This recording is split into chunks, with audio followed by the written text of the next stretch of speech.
The greatest opportunity for operations in senior living right now is the experience of daily living. I discovered this during a turnaround project where I had to live in a community. It was far enough away that I just stayed there most of the week. And I'm so glad I did because it showed me what life was like for a resident. I'd only known it as a staff when I worked care, when I became a med tech, when I was working in the kitchen, an administrator, and then a regional director. I'd never seen it from the resident side. I'd only seen it from management side. And it gave me a completely different view on how our industry operates for our residents. I started looking at all the downtime that we had between meals, care, housekeeping, maintenance, whatever. There's so much downtime I never thought of. A med pass for us takes hours. Before a resident, it only takes a couple of minutes, if that. This is when I decided to look at our staffing and look at our resident experience and see if perhaps I was not fully understanding how much time something was taking from a resident's perspective. So I looked at the culinary department and saw about 2 hours a day was devoted to meals.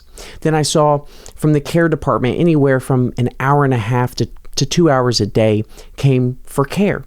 Housekeeping, concierge, maintenance, about 30 minutes. And what I realized was anywhere from 4 to 5.5 hours a day is all that our entire staffing before activities was accounting for in resident experience.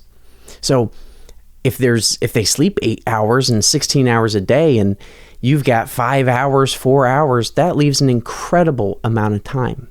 And this is where I saw my focus, and I think most operators are focused on this, is the ADLs, the activities of daily living. And of course, those are extremely important and we can never put them to the side. But this is where the opportunity comes in for operators to focus on the experience of daily living. Now, during this, we had activities. We had activities directors and assistants. We never had less than 8 hours a day of activities. The average was 16 hours a day that we had across our community. And our staffing was adequate for that. That's great. What wasn't adequate was how we viewed the operations. We viewed it as activities. And we thought of that as it fills time, it fits regulatory minimums. Hey, it's nice. Who doesn't want to play bingo and do a Sudoku puzzle and do a garden? The thing was, our intention was not the experience of the residents. Our intention was creating a calendar, making sure it looked good enough for marketing materials, and fit all the regulatory minimums. Once we changed our perspective on this and said, we're going to operationally, as a community, focus on the resident experience, this is when we started to see a shift in the community.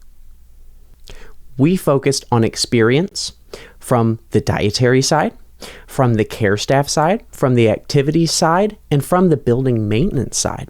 We brought in live plants that would change out. So not only were we bringing life into the community, but we would switch it out every quarter so it never became stale. Even if the plants still looked good, which they did, we added that variety. So you're not looking at the same thing all the time. We looked at our transportation schedule. We started doing different things. Instead of our shopping trip on Thursday and always going to the same place, we switched things up.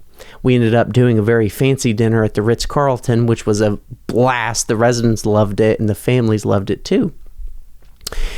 And what we saw from putting our focus on the experience of daily living was resident satisfaction went way up. They saw the difference. We included them in the difference.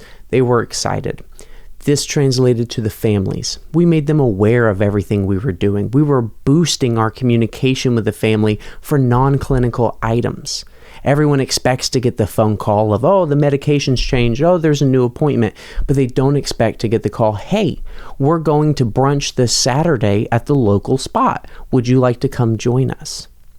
They saw it. They were a part of it. Word of mouth started to go up. The number of paid placement agencies went down as the number of word of mouth started going up. and our staff. This surprised me. Our staff, they saw the difference, they felt the difference, and it translated to reduced turnover.